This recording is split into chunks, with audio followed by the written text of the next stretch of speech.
मेरा long term target है SSC CGL 2029, but उससे पहले मुझे Delhi police, UP police, even SSC GD के एग्जाम क्लियर करने हैं। किसी भी एग्जाम को क्रैक करने के लिए सबसे इंपॉर्टेंट होता है उस एग्जाम की सिलेबस को कवर करना एंड एग्जाम से पहले बहुत सारे यानी मल्टीपल टाइम तक रिवीजन करना। तो राम राम सारे भाइयों, स्वागत करता हूँ अपने एक और नए ब्लॉग में। और यह ब्लॉग का नाम रहेगा नाइट स्टडी।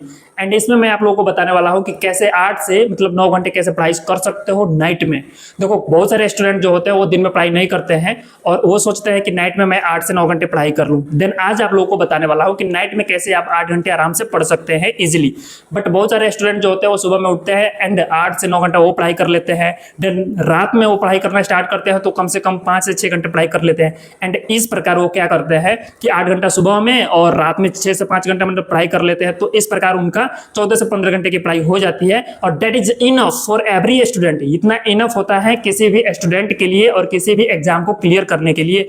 एंड उससे इंपॉर्टेंट होता है कि आप सिलेबस को कवर करिए और सिलेबस को जब तक कवर नहीं करिएगा तब तक एग्जाम में बैठिएगा, आपको वो फील नहीं आएगा कि एग्जाम मुझसे क्रैक हो सकता है। बट मैं आज बात करने वाला हूँ नाइट स्टडी के बारे में। तो आज मैं बताने वाला हूँ कि नाइट स्टडी में क्या क्या पढ़ना है। लाइक आपको स्क्रीन पर देख रहा होगा कि मुझे मैथ्स में जो है lecture number 4, lecture number 5, lecture number 6 ये 3 ही लेक्चर करने हैं। बट मैं कोशिश करूंगा कि मैक्सिमम कर पाऊं। अगर मुझसे हो पाए तो लेक्चर नंबर 7, 8 एंड इवन 9 तक कर सकूं। क्यों? क्योंकि मुझसे ये जो है थोड़ा सा इसमें मेरा जो है बैकलॉग लग चुका है। सो इसलिए मैं ट्राई करूंगा कि ज़्यादा से ज़्यादा अपने लेक्चर को अटेंड कर पाऊँ। एंड उसके साथ पॉलिटी में कुछ चैप्टर है उसको पढ़ना है।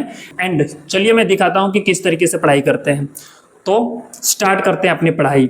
किसी भी एग्जाम को क्रैक करने के लिए सबसे पहले इंपॉर्टेंट होता है आपको सिलेबस कवर करना। जब सिलेबस कवर होगा तभी आप कुछ कर पाइएगा।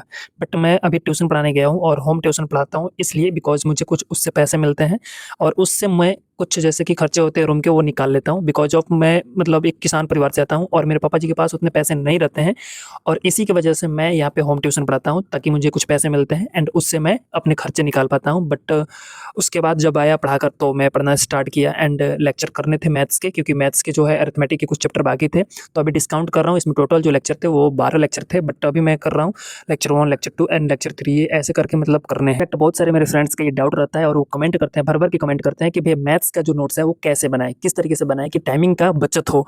तो सिंपल मैं बताता हूँ कि किसी भी टीचर से पढ़ते हो तो आपको क्या करना है, एक नोटबुक लेना है। देन आप क्लासेस करना स्टार्ट करिए। लाइक आप परसेंटेज करते हैं तो उसमें जितने भी कॉन्सेप्ट होते हैं उसको नोट डाउन करिए। देन आप जब उसका क्वेश्चंस करने जाते हैं तो आपको सिर्फ और सिर्फ उसके क्वेश्चन नंबर देने हैं। लाइक अगर क्वेश्चन नंबर 2 है तो क्वेश्चन नंबर 2 लिख दिए। देन उसके बाद आपको सॉल्यूशंस लिखने हैं, उसमें आपको क्वेश्चंस नहीं लिखने हैं। एंड जो क्वेश्चन सर ने कराए हैं उस क्वेश्चन का जो सीट मिलता है उसको डाउनलोड कर लो एंड जो सीट मिलता है उससे प्रैक्टिस करिए। एंड जो डाउट रहता है वो आप सॉल्यूशंस देख सकते हैं। एंड ये बेस्ट तरीका होता है किसी भी मैथ्स को नोट्स बनाने के लिए।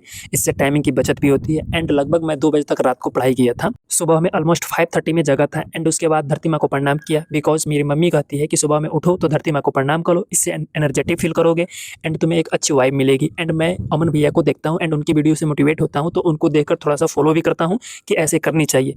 एंड फर्स्ट ऑफ ऑल सुबह में उठा तो उसके बाद फ्रेश हुआ था एंड उसके बाद मैं दिल्ली पुलिस की पेपर लगाने के लिए बैठ गया था। जब मैं दिल्ली पुलिस का मॉक टेस्ट लगाने के लिए बैठा तो मुझे नर्वस फील हो रहा था। बट जब मैं मॉक टेस्ट लगाना स्टार्ट किया, उसके क्वेश्चंस लगाने लगे एंड मुझे इजी लगने लगा, तो मुझे लगा कि नहीं भाई एग्जाम क्रैक कर सकते हैं। एंड उसके लिए मुझे कंसिस्टेंसी थोड़ी सी रखनी पड़ेगी एंड अपनी पढ़ाई को लेकर कंसिस्टेंट रहना पड़ेगा एंड डेली पढ़ाई रेगुलर करनी पड़ेगी एंड इजीली ये एग्जाम निकाल सकता हूँ। एंड उसके लिए थोड़ा सा मुझे कंप्यूटर पढ़ना है। ये आपको वीडियो कैसी लगी है कमेंट करके जरूर बताना। एंड वीडियो अगर अच्छी भी लगी, थोड़ी सी भी अच्छी लगी है तो लाइक कर देना।